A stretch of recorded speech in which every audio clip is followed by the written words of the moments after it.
Catus, Maximus here, this time with a quick review of the Ryobi DS1200. This is the new version of a tool that Ryobi has actually made for probably 30 years or more.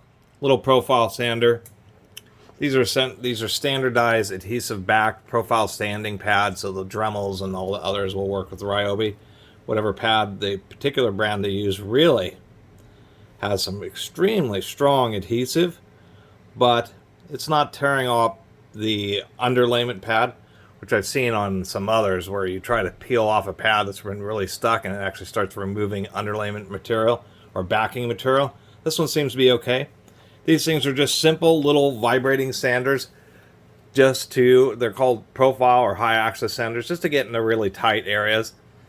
One thing that's a little bit of a disappointment about these, in general, not just this Ryobi, is the way that they operate, because they just have a little spindle that vibrates. The whole center area of the pad basically barely moves, and so really what you're sanding with is the three corners of the tool.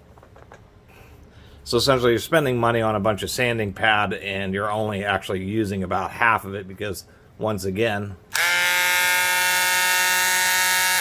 the center section barely moves at all. Ryobi's older ones, when they had blue tools rather than these lime green tools, it actually had a stem. I have one, but I wasn't able to dig it up with for this video.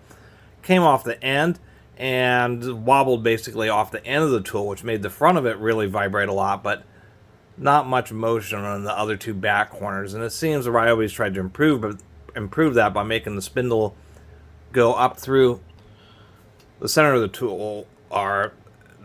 I should say that the pivot's in line with the tool head, so it allows it to now have equivalent motion on all three corners, where it used to be that the front corner once again would vibrate quite a bit, but because it was kind of a thing that came off of this and was kind of rocking back and forth like this, you got these back corners barely moved at all. So at least on this one, it's a little bit more viable to be able to use all the pivots. Kind of noisy, but not too bad. Really small and lightweight and cheap. And really with these profile sanders, there's not, there just isn't much to them. So the difference in quality between a really expensive one, which may actually have a bit more rotation, I should say that, but unless you're really doing a lot of profile finish work, a cheap one like this actually will work. Pretty tight. Surprisingly enough, they have 10 screws holding it together. I suppose we'll take a look inside. Knock out these 10 screws. They are Plastite screws. And this bit, they're really sticking on this bit.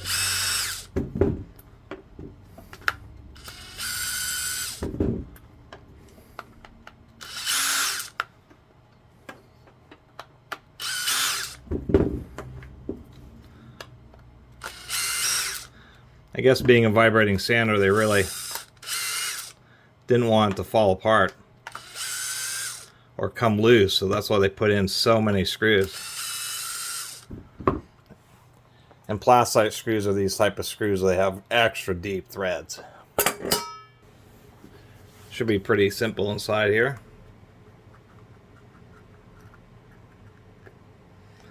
And it is. If we look at the plastics here, God, you can barely see that. PA6 GF30, so that's surprisingly enough glass-filled nylon. And Ryobi has slightly improved this from the previous models. And how they improve it, because they actually have a ball bearing down here at the spindle and a ball bearing here at the motor. The old blue body cylindrical ones, this is cylindrical but it's kind of squared off, but the old blue body ones, which do show up at junk stores and garage sales, that type of stuff, they actually used a bushing right here, and it really harmed its performance in addition to having it not a very good design. Now, one thing I will complain about, as you can see this one was used as drywall, is that they're just using a little micro switch. One, that is, these micro switches are standardized form factor, so they can easily be replaced. But they don't have much dust protection. This one doesn't have any. So that's a little concerning. And yes, this is an AC tool, only 0.4 amps, only like 60 watts or something. This is a permanent magnet like a DC motor, but somewhere inside this little plastic bit inside the motor, they have a little diode so that it will run on AC, and just a tiny little fan. The only thing that is a bronze bushing is the little actuation thing there. Little guy, don't know really what to call that.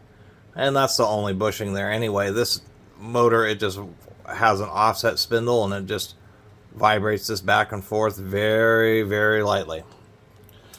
Other than that, you know, the design's okay. I mean, once again, they do have a ball bearing, although considering that's a sander, this ball bearing is cheap, and you could replace that with a rubber sealed. As we can see, this one's just metal shielded. But I do like the way the spindle is pretty tight, not just having a ball bearing on the lower, but at least they have a support bushing on the upper rather than just having kind of float there on this one bearing. It's important that these mechanisms are relatively tight because they move so little that any kind of play that you have in the mechanism just means that the motor vibrates, but the head doesn't actually turn back and forth. Overall, you know, 2 ball bearings and a little cheap oscillating profile sander, it's actually okay. Anyway, okay for the price, I should say. Anyway, really appreciate everybody who's been watching and subscribing. If you haven't subscribed, please do. Till next time, Catus Maximus out.